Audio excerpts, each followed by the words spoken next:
Log on, tune in, find out. Another good idea from Cambridge.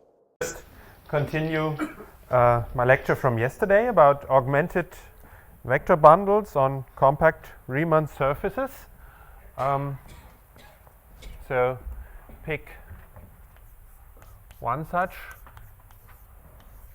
augmented bundle on a compact Riemann surface, as I said. So for example, a quasi-parabolic bundle or a coherent system or a Higgs bundle. And now the first notion of today is that of a slope. So Thomas mentioned yesterday slopes of vector bundles.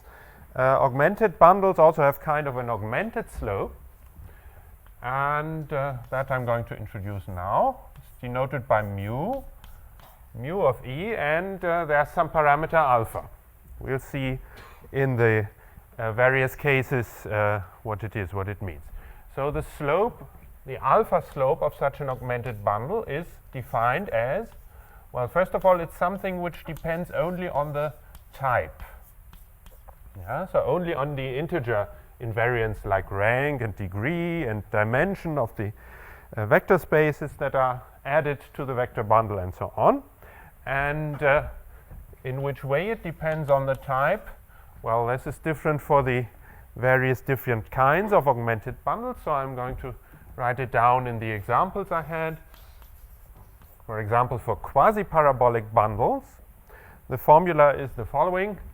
The alpha slope of a type of a quasi-parabolic bundle, so the type was just the rank and the degree of the underlying vector bundle, together with the dimension of the vector space in one fiber that we have. So that was these three integers from the type of this simplest kind of quasi-parabolic bundle, and the formula for the slope is now, the usual slope would be the degree divided by the rank, and now it's modified by some multiple of this dimension k, divided by r.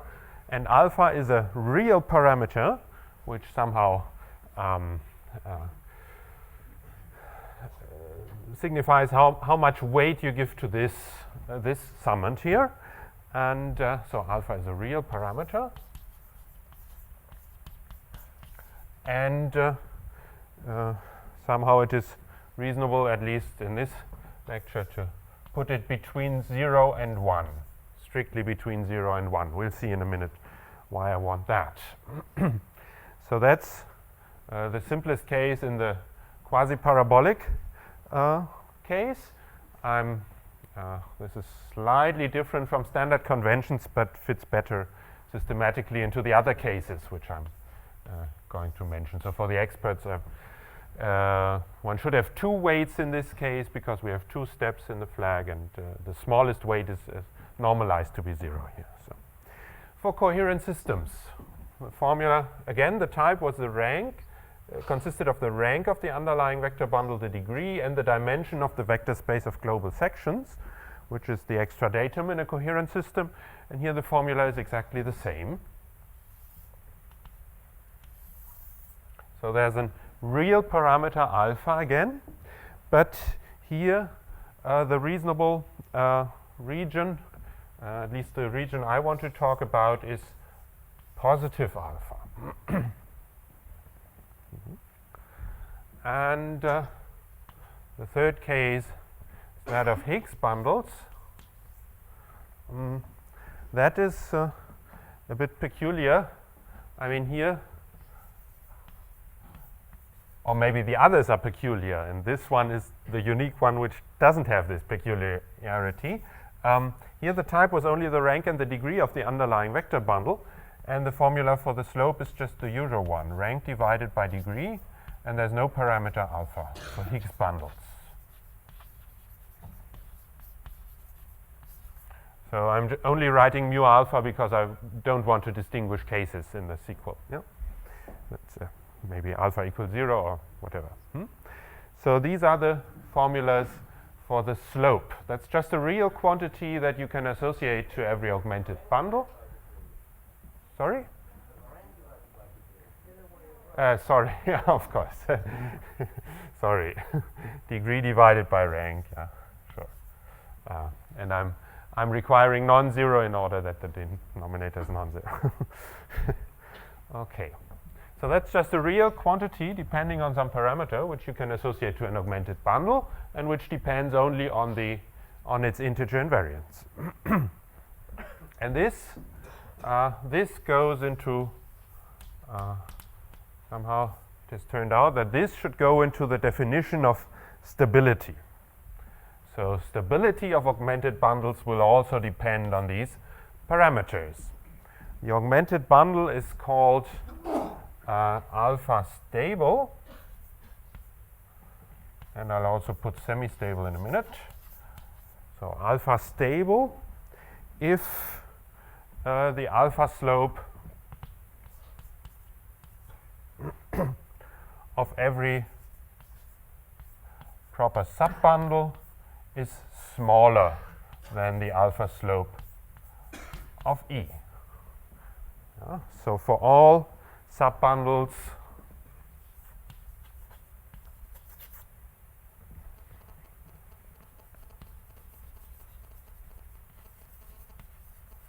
which are non-zero and different from the whole bundle,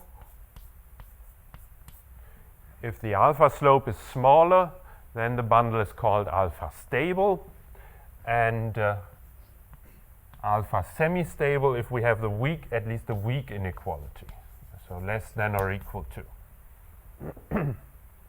So that's the notion of stability and semi-stability, and there's also a notion of polystability, which is in between these two.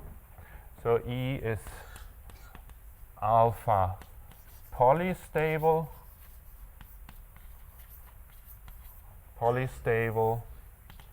by definition if and only if it is alpha semi-stable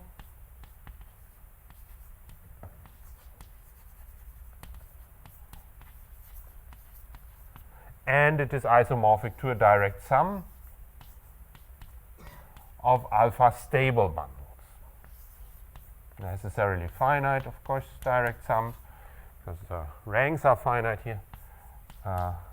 J, it is isomorphic to a direct sum of alpha stable augmented bundles.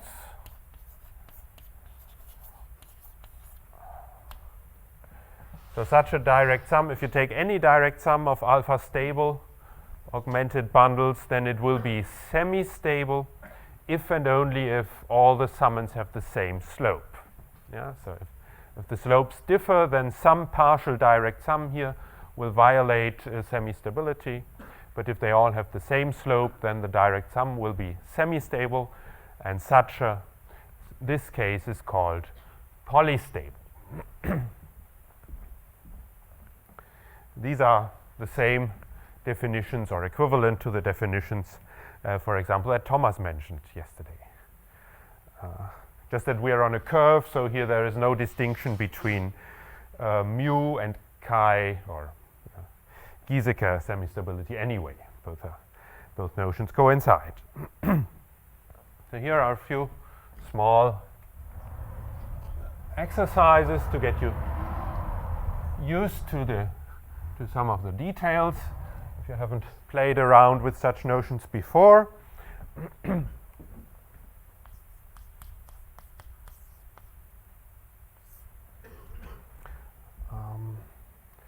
So first, if you have a morphism of augmented bundles, I defined what that is yesterday also. So it's a morphism of the underlying vector bundles respecting the extra structure. And if this morphism has the property that the morphism of the underlying vector bundles, that I always denoted with such a check, so that's a morphism of vector bundles over the compact Riemann surface X. And now you go to the generic point of this curve. If this is an isomorphism, so if the morphism of vector bundles is generically an isomorphism, then the slope of E prime for any alpha, the alpha slope of E prime, is less than or equal the alpha slope of E, and equality holds if and only if the whole morphism was an isomorphism. Yeah.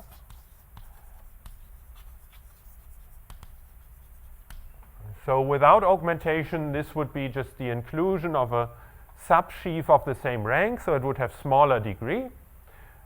So in this case, this is very standard, but it holds with the augmentation also. And that's one reason why I'd like to put for these lectures these inequalities here. Because without these inequalities, this would no longer be true. And one would have to make some extra comments in some of the further steps. So that is one of the things. And the next one, which you can deduce easily from that, is that each stable augmented bundle, each alpha stable augmented bundle for some parameter alpha is simple. Which means by definition that its endomorphism as augmented bundle are only the scalars.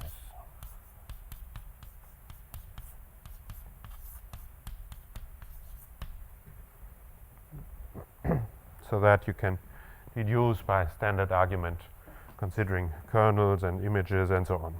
Excuse me. Yes?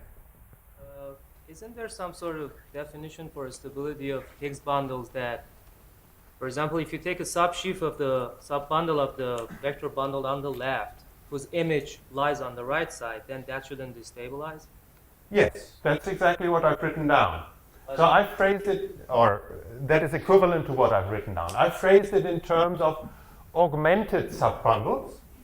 And the definition yesterday of an augmented subbundle in the Higgs case was precisely a subbundle of the underlying vector bundle, which is mapped into itself tensor omega by the Higgs field.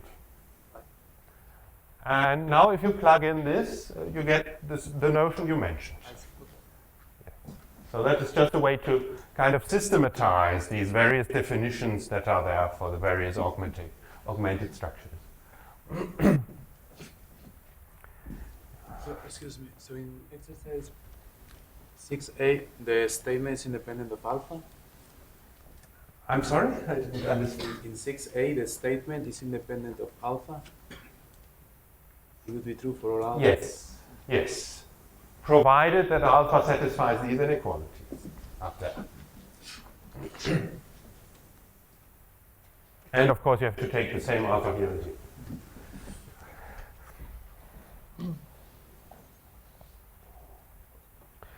Okay, so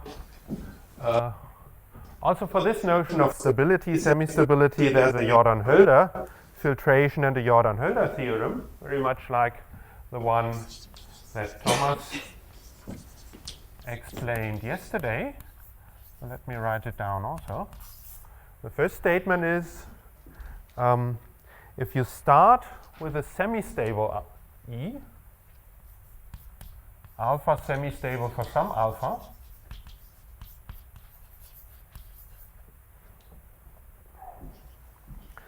then it has a chain of subbundles. So it admits a chain of augmented subbundles starting from E. I write it in the descending form, EL minus 1, and these are proper subbundles. So the chain is actually decreasing down to some E0, which is 0. So this is a chain of augmented subbundles with the property that the subquotients are stable.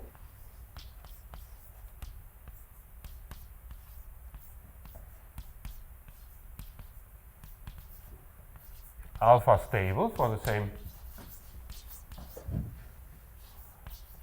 same alpha, and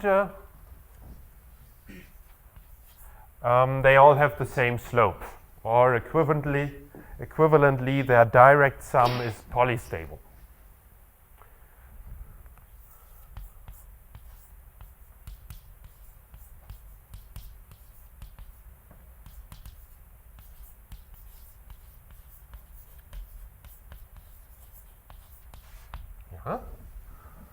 So that is the Jordan-Hölder filtration. It is rather straightforward to get. So if it is semi-stable but not stable, then you can find one subbundle where you have equality here, and that will be one step in this chain, and then you can work with the sub and the quotient.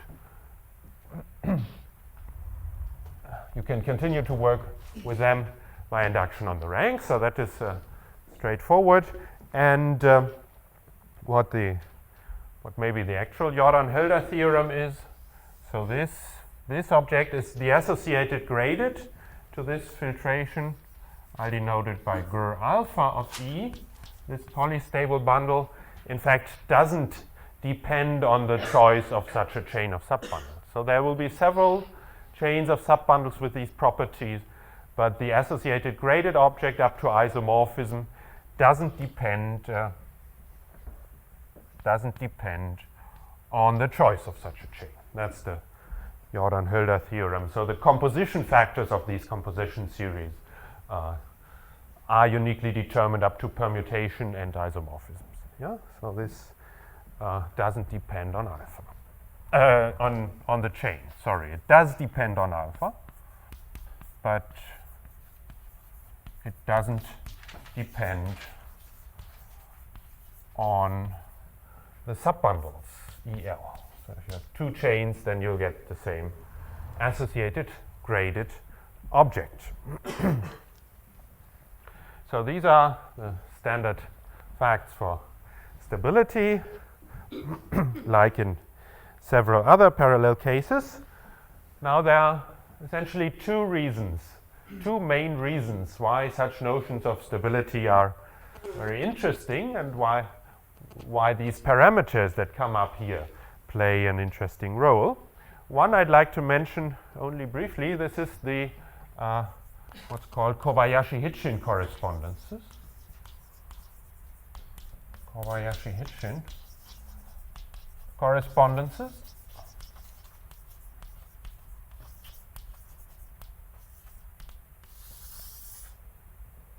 In the very first case, which was the Narasimhan-Seshadri theorem, it stated that polystable vector bundles on the curve of degree 0 correspond to unitary representations of the fundamental group of the curve. And it has variants for all these.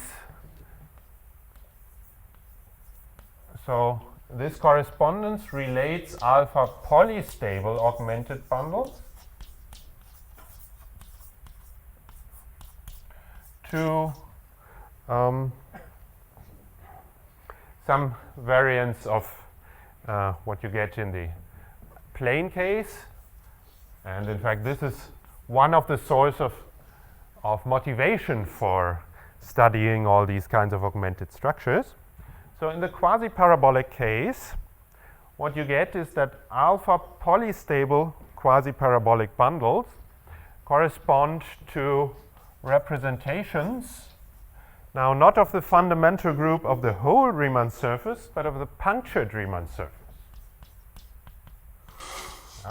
So remember, we had chosen a point, a closed point on the compact Riemann surface, and our parabolic structures were all concentrated at that point. So these correspond to representations of the fundamental group of the complement of that point, this open Riemann surface, and in fact unitary representations into UR, where R will be the rank of the bundle. And you can also see the parameter alpha on this side. So alpha is essentially given by the image of the loop around X. So the loop around X is one unitary matrix. It has eigenvalues, and these eigenvalues somehow encode this parameter alpha. So it appears on this side also. For coherent systems, or maybe I should say so historically first it was introduced for one-dimensional coherent systems, which were called pairs, and nowadays maybe Bradlow pairs. It was introduced by Bradlow. There's also a Kobayashi-Hitchin correspondence to, representations of the fundamental group are flat metric, right? So these correspond to special metrics, and I'm just going to write down the keyword. So metrics on the underlying C infinity vector bundle, which are solutions of some particular differential equation, which is called the vortex equation. So these algebraic objects all correspond to very interesting differential geometric objects. There's also a Kobayashi-Hitchin correspondence for Higgs bundles. In this case, they correspond to representations of the fundamental group, the whole Riemann surface, but now not into the unitary group, as was the case in the Narasimhan-Seshadri theorem, but in the whole general linear group.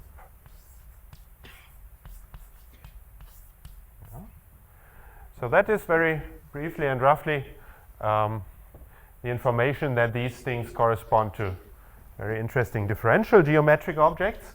One reason why I'm so brief here is that there is a very good survey on this differential geometric side of augmented bundles, which I'm just going to refer you to. This is written by 4 authors, Bradlow,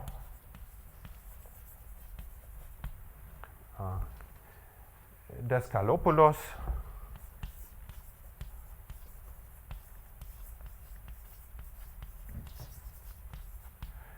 Garcia Prada, and Wentworth.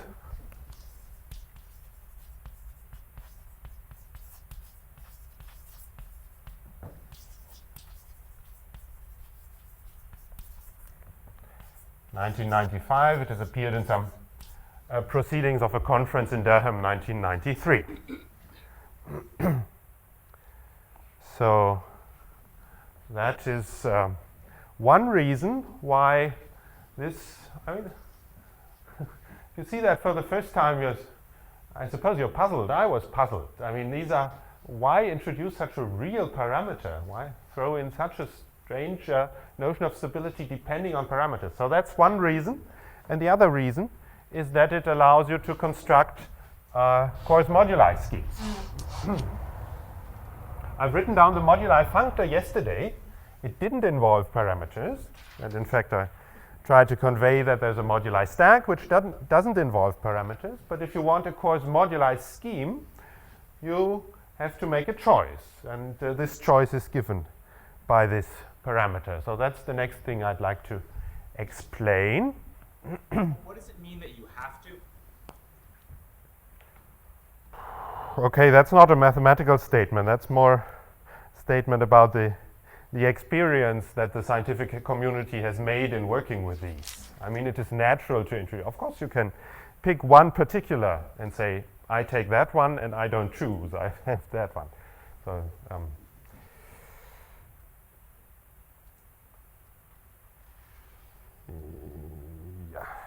yeah. So that you have to is not a mathematical statement. Maybe that's the answer I give.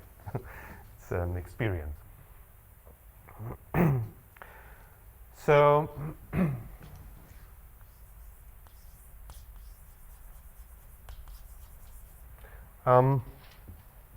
I've talked about families of augmented bundles yesterday and written down the moduli functor. So if E, curly E is now a family of augmented bundles over X times S. S is some parameter scheme, and say for convenience of finite type over the complex numbers. Then now I've introduced notions of stability and semi-stability, And how do they behave in families? Well, there is, in the parameter scheme, there will be an open part. There will be an open part where the restriction of the family to points in this open part are semi-stable. Yeah, so semi-stability is an open property, very much like it is without augmentation. And there will be an even smaller open part where the restrictions to points in S, these are now augmented bundles on X, are stable in this sense, always depending on the parameter alpha. So these are open. That's a standard argument, not so different from what you do for vector bundles. These are open properties, and these open parts, so these families which consist only of semi-stable or stable bundles, they have actual moduli schemes. That is the main result on moduli schemes of augmented bundles. First, so there is a coarse moduli scheme.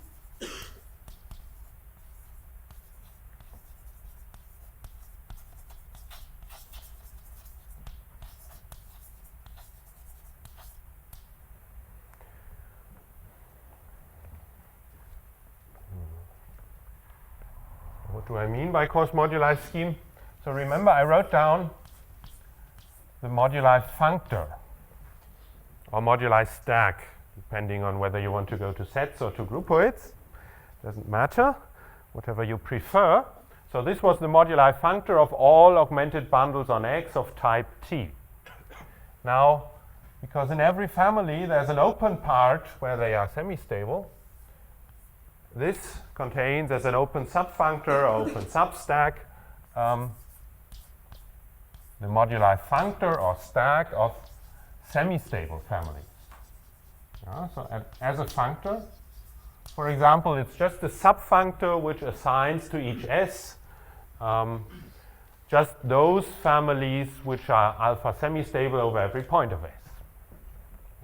So this is just an open part by that remark there. And now the coarse moduli scheme is a map from this functor or stack pi to some actual scheme, mxt, that I'm going to denote by Roman mx.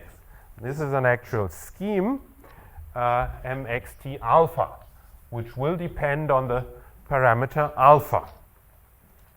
Yeah, so this is a quasi-projective scheme of finite type over the complex numbers. And it's a coarse moduli scheme of S-equivalence classes in the sense that Thomas introduced. So it identifies, so here we have isomorphism classes as C-valued points, say as values on C, and two such get the same image here if and only if they have the same associated gradient. This is called S-equivalence, and this is the phenomenon that also Thomas introduced yesterday. So if I take two augmented bundles, E1 and E2, and view them as C points of this functor, so in the image set of C under this moduli functor, then they get to the same point in the moduli scheme if and only if they have the same associated gradient. Yeah, so if and only if. So these are now two semi-stable, alpha semi-stable augmented bundles, and they get the same point in the moduli space if and only if their stable composition factors here in this sense are the same up to reordering and isomorphism. So that is the coarse moduli scheme. In fact, it is projective. This coarse moduli scheme is not just quasi-projective, it is projective. So semi-stability is somehow compactifying it. Is projective.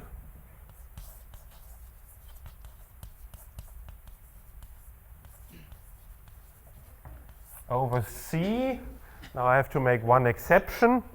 For Higgs bundles, it is not projective over C. Excuse me. Yes? Just a question. Does the scheme S depend on the alpha we're considering, or the same one does for all alphas? You mean That one, yeah. this one? No, it does not. It does not. So here I've picked a family of augmented bundles over X times S, Yeah. in the sense of yesterday, where there was no alpha. And now, if you give yourself an alpha, then over some points of S, the restriction will be alpha semi-stable, over some it will not.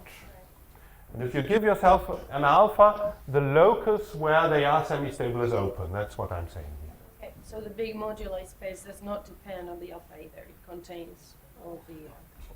These curly things, this curly thing does not depend on alpha. This is the moduli functor or moduli stack introduced yesterday. It does not depend on alpha. The alpha chooses you various open parts of it and gives you then the coarse moduli scheme of this functor or stack. Yes. So I'll also talk a bit about the dependence on alpha later in the lecture. That is the main point I'm aiming at here, in fact. So this is projective. Usually over the complex numbers, there's one exception in the case of Higgs bundles.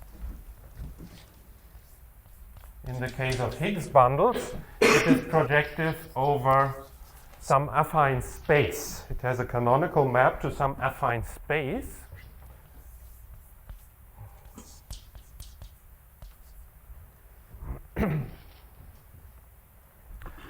Which I'll write down in a minute.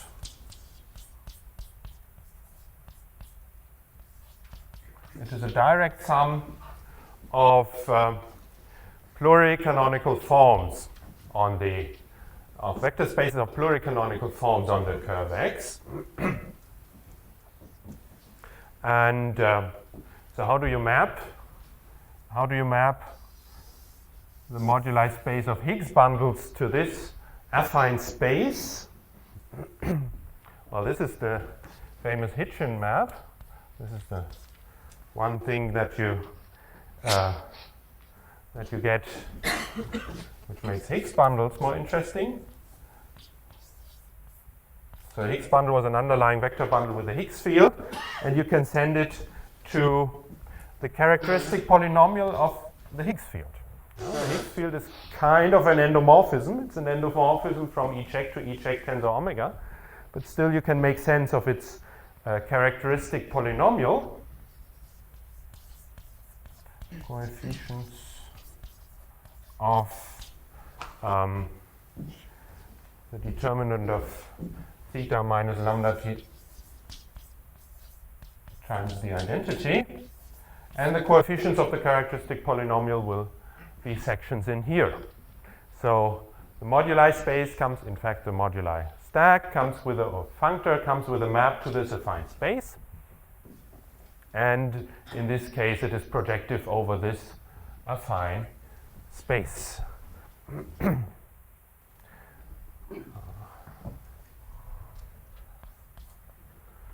And I'd like to tell you a little more about the geometry of these spaces. If E is alpha stable,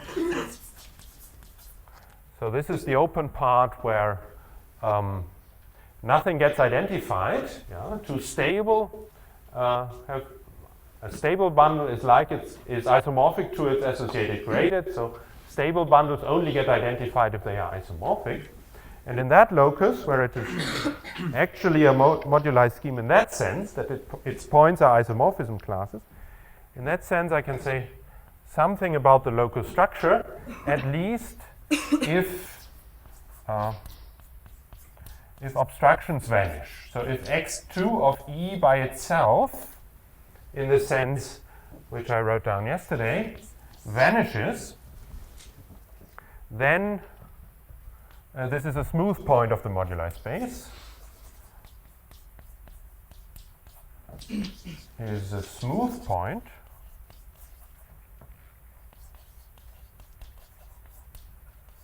of the coarse moduli space, and its tangent space at that smooth point is x1.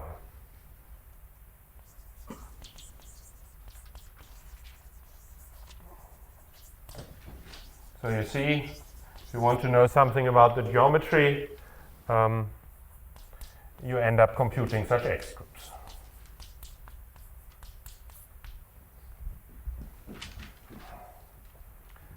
So this is this coarse moduli scheme.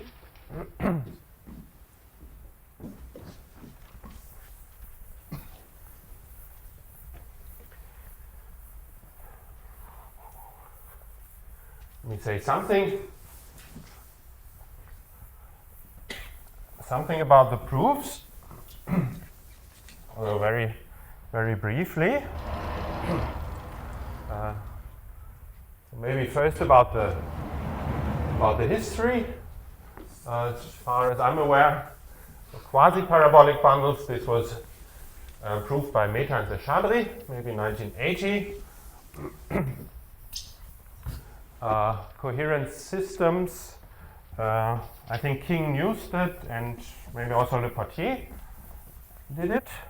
And for Higgs bundles, this was proved by Nitin Nitsure. And in case I created some confusion yesterday, I mean, it was proved, Nitin Nitsure proved it for any line bundle, not just for the canonical bundle. Yeah? So,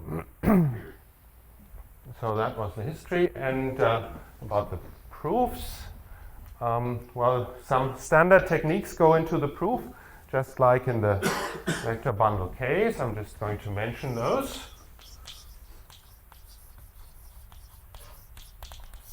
On the proof, how is such a thing proved?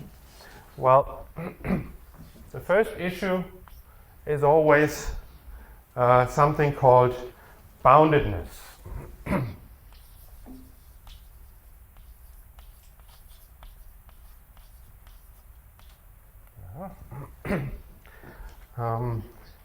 What does boundedness mean? Well, let me write it down first.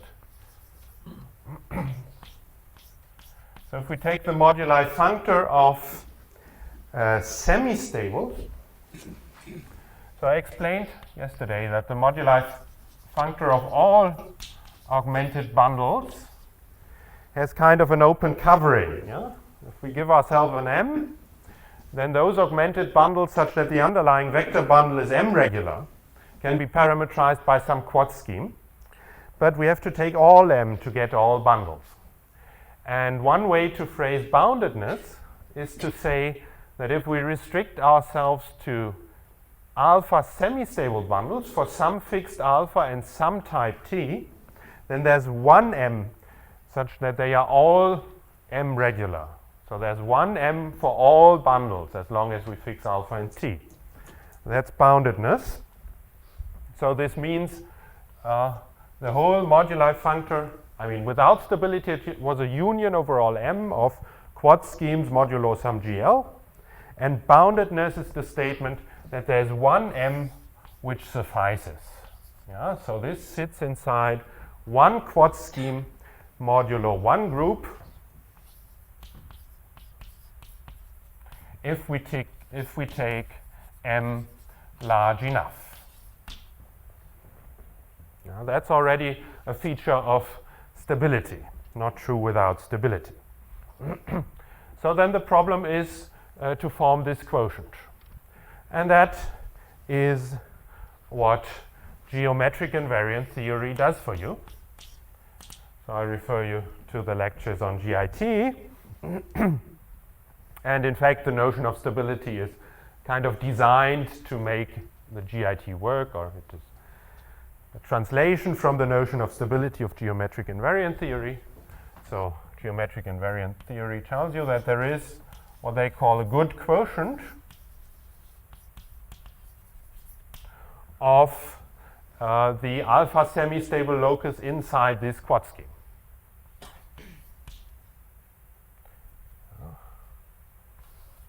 Qm tilde, now you take the alpha semi-stable locus inside it.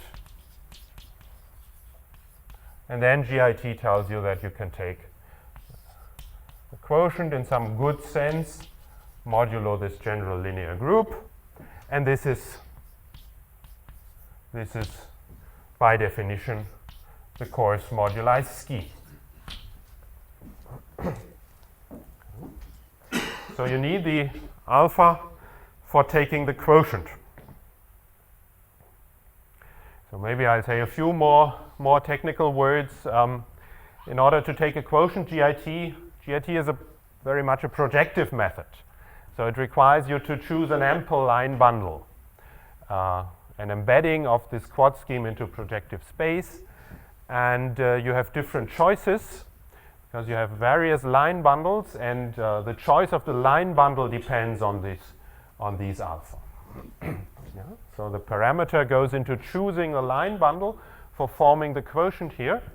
And then maybe the most difficult part in the proof is to show that GIT stability with respect to that line bundle translates into the stability which I've just erased in terms of alpha slope. Okay, so that's how the moduli space is constructed. Then projectivity is proved as usual by what is called semi-stable reduction.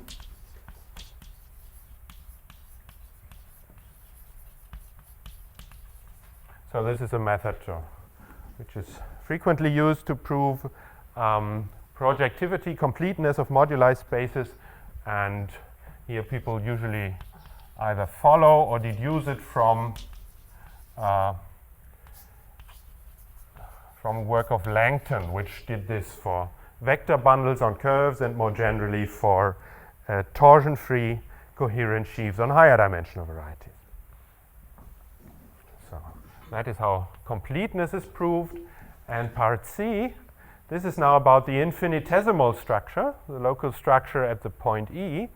So the method to do this is deformation theory.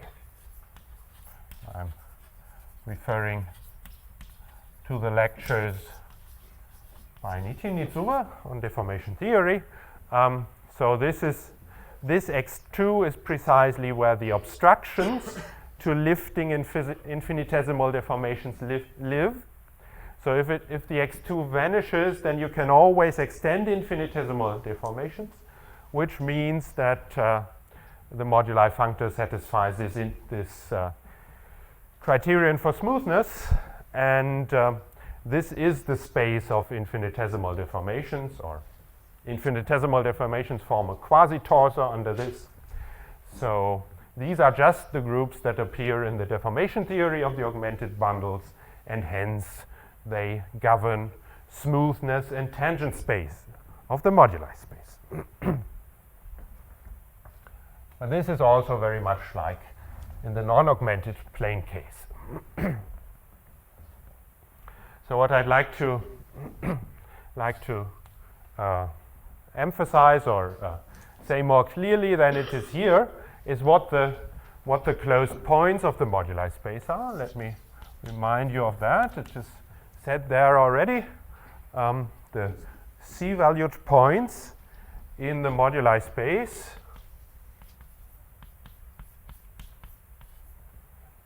are in one-to-one correspondence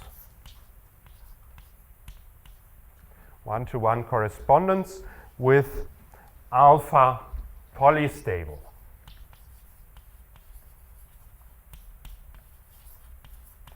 Polystable E. Polystable meant being a direct sum of stable ones of the same slope. And I mean, what did I say here? These are the semi-stable ones, and two semi-stables go to the same point if and only if the associated graded are isomorphic. But in each of these equivalence classes, there's exactly one polystable one, namely this associated graded itself. that is polystable. And which I'd also like to point out from this a description of this equivalence class. So how many bundles go to this point? So what is the inverse image in the moduli functor or moduli stack? So which isomorphism classes of bundles go to this point in the moduli, in the coarse moduli scheme? Well, these are all the semi-stable bundles which have as associated graded that. And when do they have as associated graded that? Well, if they are successive extensions of these EJs in some order. Yeah? So the inverse image is a union over all possible orderings of this index set, or if you prefer, of bijections from a sequence of natural numbers to this index set J. And then once you fix the order in which these subquotients are to appear in the Jordan-Hölder filtration, the bundles are successive extensions. Successive extensions of these stable composition factors in the order given by sigma.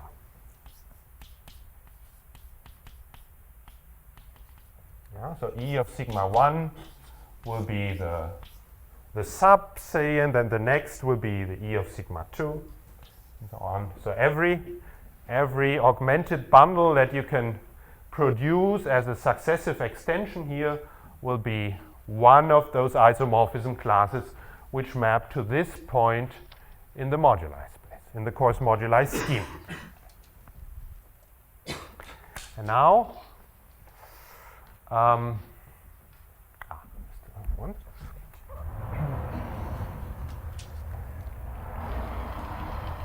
now the question, the last question for my lectures here is, what happens if we vary alpha?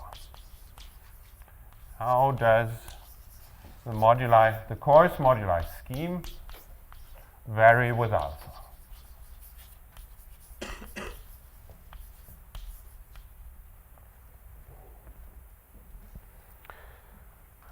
And in fact, just to see the basic phenomenon, there are some more complications which would obscure it a bit, so I'd like to exclude them.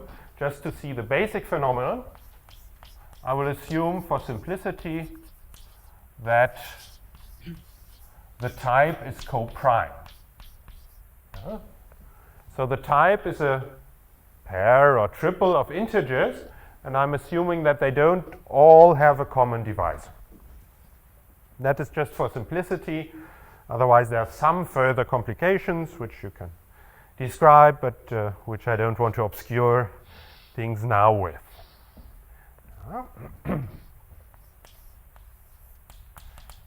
Definition. There are critical values of this stability parameter. I'm going to define what that means. Stability parameter is called critical. This depends on the type. So I'd like to write that down for T, for a given type T, if and only if there is a decomposition of the type. So the type is a sum of two types. So these are just vectors of integers. You can decompose this vector of integers in a sum such that both summands have the same alpha slope, or both have the same alpha slope as T then, necessarily. So they have the same alpha slope, and well, I'd like to exclude types which can't really appear, like negative ranks or quasi-parabolic structures where the multiplicity is larger than the rank.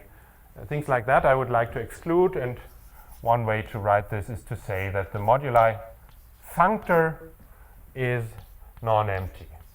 Yeah? So I only want types for which there are actually augmented bundles. I'm not requiring that they are stable, but at least there are augmented bundles. So we shouldn't put negative rank here, for example. That's all I'm excluding here, things like that. And I'm also excluding, of course, one of them to be 0. So I want a non-trivial decomposition, and maybe that's hidden in here because the slope is not defined for type 0. Yeah, so if there is a non-trivial decomposition of the type such that the parts have the same slope, if this happens, then the parameter is called critical. So this is a purely numerical thing. It's only about the parameter and the types, maybe except from this condition that the ranks are not negative and so on. So that's a very elementary definition, and here's again an exercise to play around a bit with the elementary features of it. The first thing is there are only finitely many. Given T, given the type, there are only finitely many critical alphas.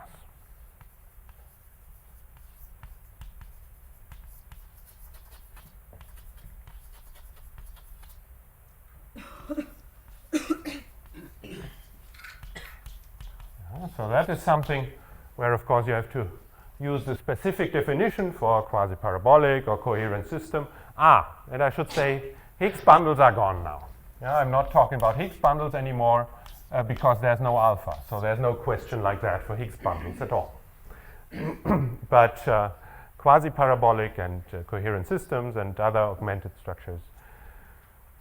So you can check that. The second, which maybe helps to motivate this definition, or which is the reason to put it like that, if alpha is not critical, if alpha is not critical for T, then semi-stability and stability coincide. MXT alpha semi-stable is equal to MXT alpha stable. So that's more or less built into the definition. So if you have an alpha semi-stable augmented bundle of type T, then you have less than or equal in the stability condition, and there is not even a type of a potential subbundle where you could have equality because of this condition. So you can never have equality in the semi-stability condition, and that's why semi-stability already gives you stability. And the third little observation or exercise is that the moduli space is constant between. MXT alpha is constant in alpha between critical values.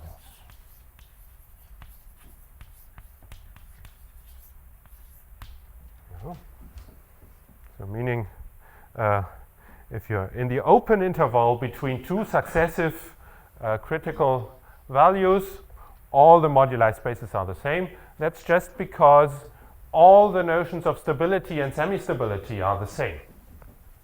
Yeah, every bundle which is stable for one alpha in such an open interval is stable for all of them.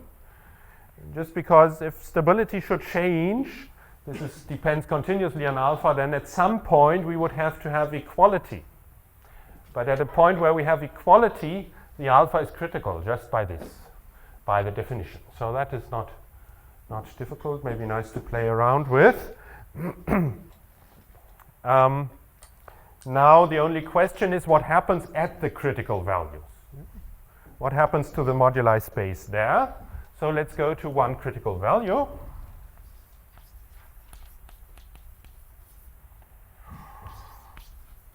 One critical value for this type T.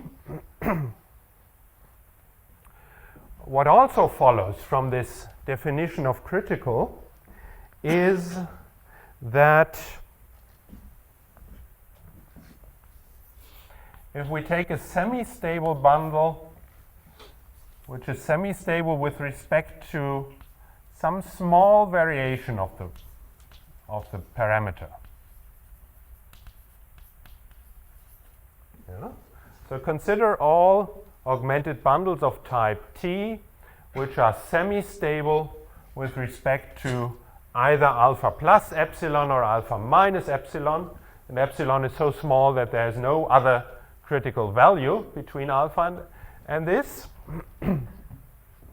Then what the definition of critical also implies is that they are all alpha semi-stable.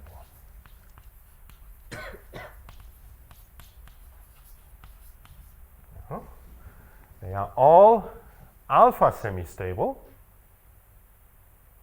Why? Well, how could they be alpha unstable? So there's one subbundle which, assume there's one bundle and one subbundle which destabilizes, which violates alpha semi-stability. But it did satisfy alpha plus epsilon stability. Now you go from alpha plus epsilon to alpha, stability gets violated, so you have more than in the inequality. So at some point you had equality. But where you have equality again, there must have been a critical value. So this is also just an elementary consequence of the assumption that there's no critical value between alpha plus epsilon and alpha. Yeah, so this semi-stability implies this semi-stability, which means the inclusion is a morphism of moduli functors. And coarse moduli schemes have a universal property.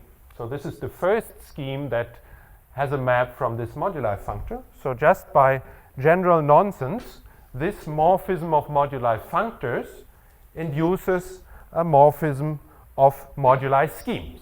And in fact, two of them, because I have two signs here. So just from this inclusion, I get morphisms of the moduli schemes both map to the critical value. Yeah? Alpha minus epsilon semi-stable. This has a map to the moduli space at the critical value. We call that pi minus.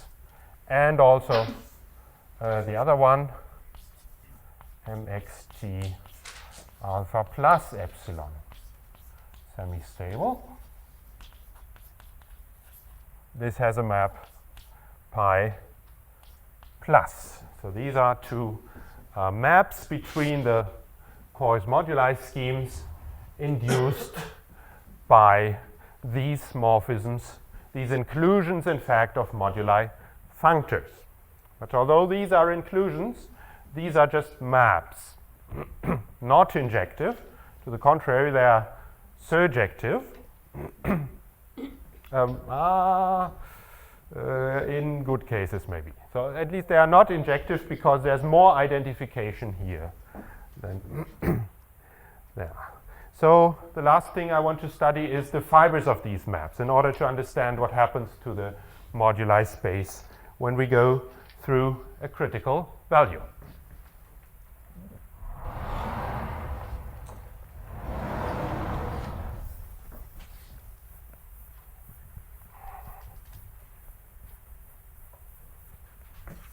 And now for alpha plus epsilon and alpha minus epsilon, these are non-critical values, so stability is equal to semi-stability, and the moduli space is actually parametrized isomorphism classes. So points in here are just isomorphism classes of bundles. So the fibers are also parametrizing isomorphism classes. So now let's pick a point in here, which is a polystable bundle.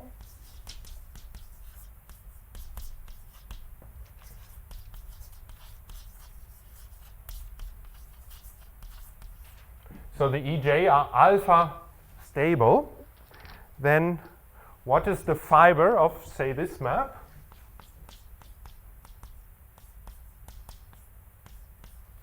Well, it parametrizes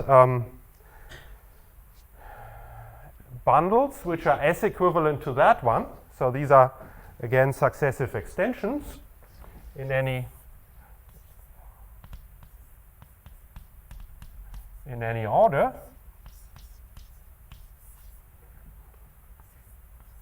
Successive extensions of the given stable composition factors in the order given by sigma.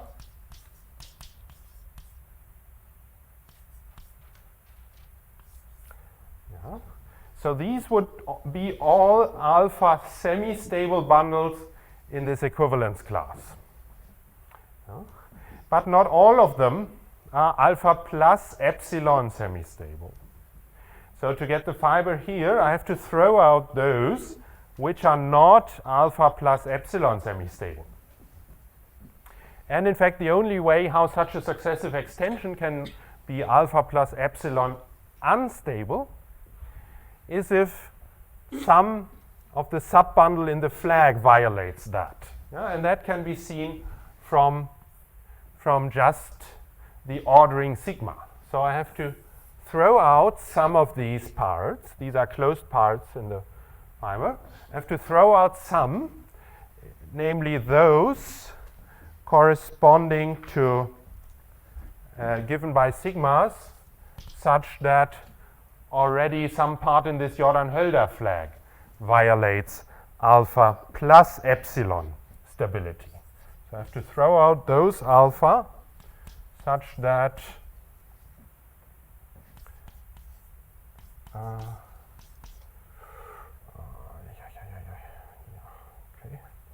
So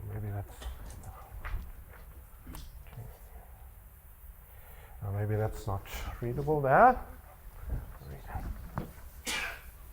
So you take all this union and then you remove, so that is a set minus, you remove all those parts corresponding to those, ordering sigma such that the corresponding part in this flag, so one part in this flag already violates semi-stability.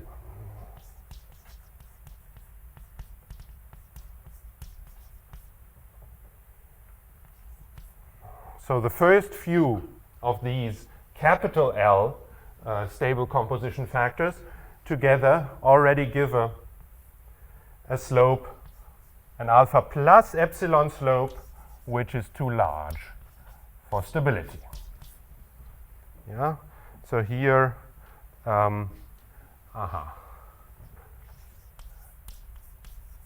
E is stable of type T, and this also decomposes then the Tj are the types of the stable composition factors Ej. So those components you have to remove, and then you get the fiber as a union of such spaces of successive extensions. And in fact, the same holds for the other map.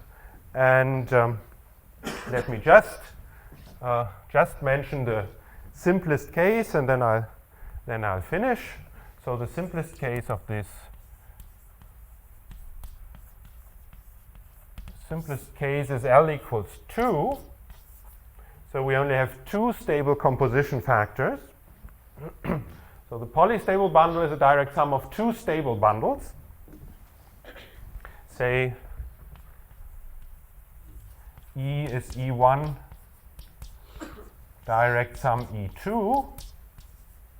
And now something will happen to the slopes of these two as we vary alpha.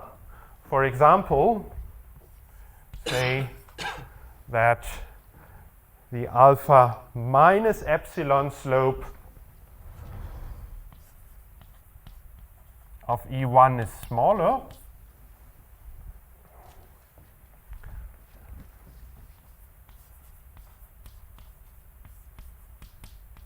And of course, the alpha slope is the same because we're assuming this is alpha polystable. Yeah. So assume the types are such that this is what happens upon variation of alpha. So then the whole fiber, which I described here. Yeah? So pi inverse E looks as follows. Well, it's a union over two orderings, which means I have the choice whether I want a semi-stable bundle with E1 as a sub or E2 as a sub. If I've chosen that, then I can choose an extension of the quotient by the sub. So I have, as a fiber, I have extensions of E1 by E2, and I have, in the S equivalence class, extensions of E2 by E1. Yeah? And in fact, they intersect only in the trivial extension. So the only bundle which is both an extension of E1 by E2 and of E2 by E1 is the direct sum. This one sits here.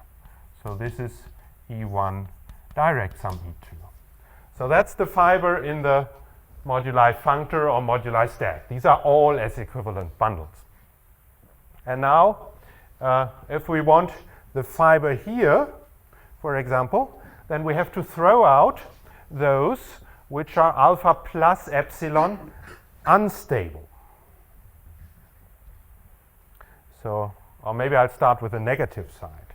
So if I want pi minus the fiber of this map over E, the fiber of this map, then I have to throw out here in this picture those which are alpha minus epsilon unstable, and these are here. Yeah, these I have to throw out because E1 is destabilizing for alpha minus epsilon. Yeah, so I have to throw out those. I end up with non-trivial extensions of E2 by E1, and in fact, so this part of the moduli space will be isomorphic to the projective space associated to the vector space X1. So again, you have to compute X groups in order to know dimensions here and to understand how dimensions jump and things like that. That will all depend on X groups. So that's the fiber of this map. So if you go from here to here, then this fiber first gets collapsed under this map, and under this map it is replaced by the fiber of pi plus.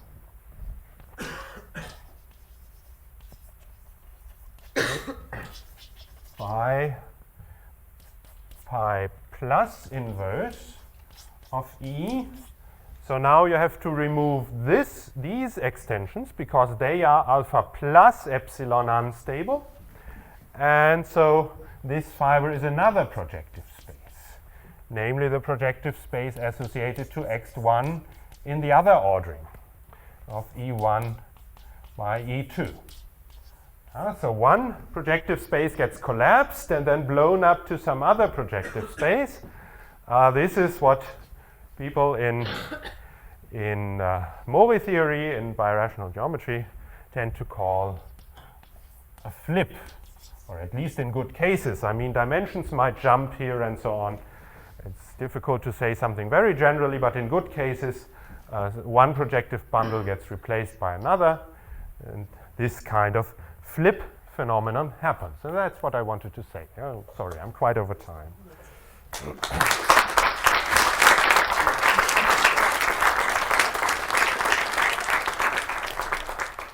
there any questions? Is there a hard class one preparation for augmented? Yes. Yes. That you can do as an exercise. That's not more difficult. I mean, once you've all these small things about stability and so once you've convinced yourself of that, that's not more difficult than for vector bundles. What about birational geometry? What about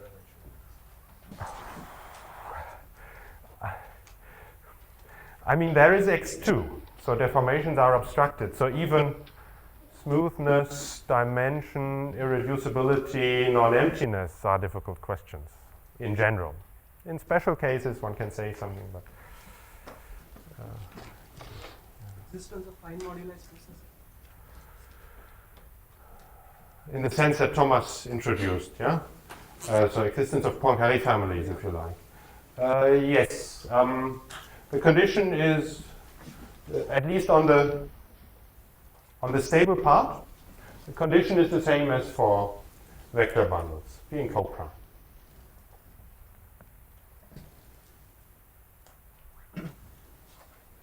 Yeah, let me be a bit more careful. Being co-prime is sufficient to construct a Poincaré family, and in cases where you know something about irreducibility of the modular space or so, in good cases there are arguments to prove that this is also necessary for the existence of Poincaré families.